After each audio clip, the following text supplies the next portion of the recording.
ჩემ შვილს კითხეს რომ რა გინდა რომ გამოხვიდეო პატარას მარიტას და მე მინდა რომ ვიყო galaktikosiო.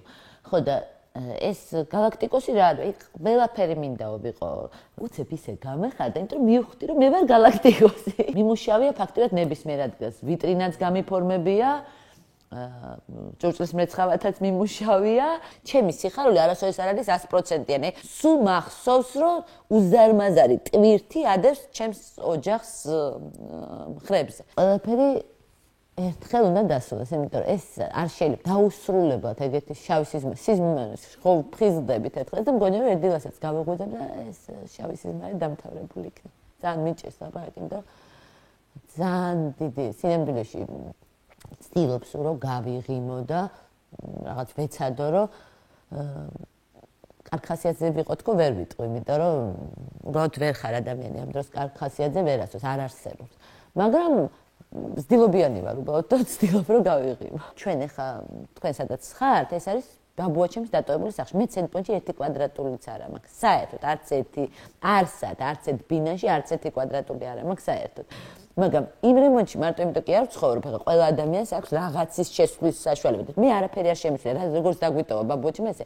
იმიტომ რომ ჩემს ცხოვრებაში აი ამ რაღაცა რევოლუციურმა ცვლილებებმა ისეთი ცუდი ამბები მოიტანა, ვერ ვიტან ვერაფრის შეცვლას. ისე ცუდად ვიყავი, რომ ფსიქოლოგიურად იმდენად ცუდად ვიყავი, რომ მართლა გენით კალცი, აი კბილები დამცვიდა. მართლა. მე ფსიქოლოგთან დავიწყე უკვე სიარული, რომელიც ძალიან დამეხმარა. ყველას იმესმის, მე მესმის პირველ რიგში, რა თქმა უნდა, დაზარალებულების, ახლა მთელი ცხოვრება რომ ვიმუშაო, სადღაც ჩავდო და ის დამეკარგოს, რა თქმა უნდა, ძალიან გამწარებული ვიქნები და აი მათთან ბოდიშის მეტი საერთოდ არაფერი არ მეთქვის. ინტაშისაც მესმის დეჩემის დაჭერაზე რო ატეხეს. ამ ყველაფერში ერთადერთი საბოდიშო და ნამდვილად მინდა რომ დეჩემაც ეგ თქვა ბოლოს სიტყვაში, მქონდა მხოლოდ ეს ბოდიშს უხდი და დაზარალებულებს, რომლებიც ბედით მოგვებენ ჩვენ, ანუ ცენტრპოინტის პრობლემას. დეჩემი მიუხედავად იმისა, რომ თვითონაც ძალიან დაკავებული იყო, ჩემი ორივე შვილი რუსტანის გაზრდილია. და ყველაზე დიდი პრობლემა ეხა რაც მაქვს, რაც რუსუდანი დააკავეს, მარიტას მიუხედავად იმისა, რომ რამდენიმე დღეა რაც რუსუდანი ჩვენთან ერთად არ არის, სულ ტირის რომ რუსო ენატრება, რუსო არის მისთვის სინამდვილეში დედა, ისევე როგორც 23 წლის წინ იყო ზაზუკას დედა. რუსოს სახით მე რომ მკითხო, ძალიან კარგი ექიმი დაკარგა სამედიცინო სფეროს საქართველოში მე რომ მკითხო და ძალიან კარგი ფსიქიატრი კიდე ჩემზე მაგალითად აი ეგრე მოქმედებდა. რუსო ბიზნესმენი გახდა ძალიან დიდი გაჭირვების გამო. ანუ მამაჩემს რომ დაემართა სიმსივნე, ჩვენ არ გქონდა შესაბამისი სახსრები, რომ რაღაცები გვეკეთებინა და საკმაოდ დიდი ვალები აიღო იმის გამო, რომ მამაჩემს ემკურნალა. მოიფიქრა ბიზნესი, ჯერ დაიწყო ევროპა. ევროპის მერე იყო ცენტრპოინტი და აი რაღაცა გადაერთო ამ სფეროში. უბრალოდ ჭკვიანი ქალია და ეს გამოუვიდა. სასამართლოზეც კი ბადრაგმა ესე მომქაჩა და მე ვთქვი რაღაცა ისე არ მიმართე ისე როგორც საჭირო იყო. დეჩემი იქიდან მაგას იჭერდა და იქიდან და ბადრაგს ესე როგორ მიმართე, ეხლა ბოდიში მოუხადეო. მამაჩემი რო ცოცხალი ყოფილიყო, არაფერი მსგავსი არ იქნებოდა. ჯერ დეჩემს არ მოუწევდა ბიზნესში წასვლა. მე მამაჩემი ძალიან დიდი ძალა იყო. მე კიდე ის იყო რომ არ ერთი რო შე바რავის არ დააჩაგვრინებდა დეჩემს თქვა ესე და ძლიერად ვიქნებოდით აი ხო არ არის ყველაფერი მატერიალურზე სულ არ გქონდა მამაჩემის დროს თქვა კარგაცხოვებს მატერიალურად გეუბნები რაღაც ფინანსური შესაძლებლობები დიდი მაგრამ ბედნიერები ვიყავით სამაგიეროდ და მგონია რომ დეჩემს არ მოუწევდა ბიზნესში წასვლა შესაბამისად იქნებოდა კარგი ექიმი მამაჩემი იქნებოდა ტელევიზიაში და ვიქნებოდით შვიდად აი სიმშვიდეს არ გავცვლი არაფერი. ანუ რაც გეუბნები, არანაირი ქონება არ ღირს სიმშვიდის ფასად. ვახო და მე რომ ჩხუბობდით ეგრე დაზარალებულები ვახოს ვერ ეჩხუბებია. მინდა ისინი დავამშვიდე, იმიტომ რომ ნუ სულ მუდმივ კამათში ვიყავით და სულ მუდმივ ჩხუბში მე არ ველაპარაკებდი, ვახო მაინც მელაპარაკებდა. წყენა არ იცის საერთოდ. აი ეჩხუბე რამდენიც გინდა ისიც გეჩხუბე და მეორე წუთში შეება ელაპარაკები, ის გელაპარაკება, გეფერება ეს Facebook-ზე როცა დავბლოკე საერთოდ, მაგრამ საერთოდ არ წqინდა. აი რო უყვარ ხარ, საერთოდ არ ინტერესებს შენ როგორ ხარ განწყობილი. აი ძალიან დიდი გული აქვს რა და ძალიან დიდი ისიც რა ქვია, ბრაზიც ეგრე შეუძლია და სიყვარულიც ეგრე შეუძლია.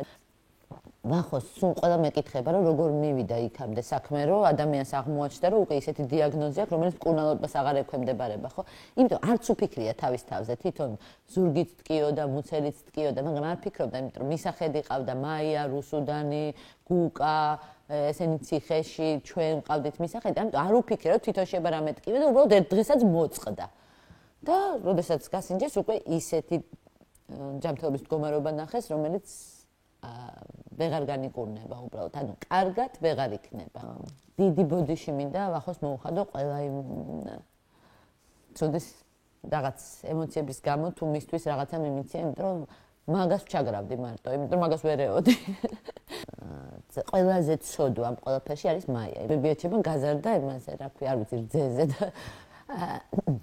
და ძალიან ისეთ ფუფუნებაში ხა მატერიალური საშუალება არასოდეს არ ქონია ბაბუაჩემს და ბებიაჩემს მაგრამ ის სულ სიყვარულში თემაში გაიზარდა და ეს ამ დროს გაიზარდა რაღაცა ძლიერი მუშა ქალი რომელიც მართავდა 18000 ადამიანს რომელიც აშენებდა მილიონ კვადრატულს და როგორც მუშა ისე იდგა ყველა მშენებლობას და უცებ აი ესე ჩამოემხო ყველაფერი თავზე გუკა არის ძალიან საინტერესო ადამიანი გუკასგან ძალიან ბევრ რამეს ვსწავლობ გუკაც განაც სიმშვიდეს არასოდეს არ ველი. ხა უბრალოდ ერთია რომ ყველა ვინც მას იქ ხედავს და ამბავი გამოიტანა ეძახის რომ ესე ცუდად არასოდეს არ ყოფილა რომ შემოვიდა ციხეშიო მაშინ არ ყოფილა ესე ცუდად ვახოს ამბავი რაც გაიგო ძალიან ცუდად არის იმიტომ რომ ვახო მისი ყველაზე ახლო მეგობარია და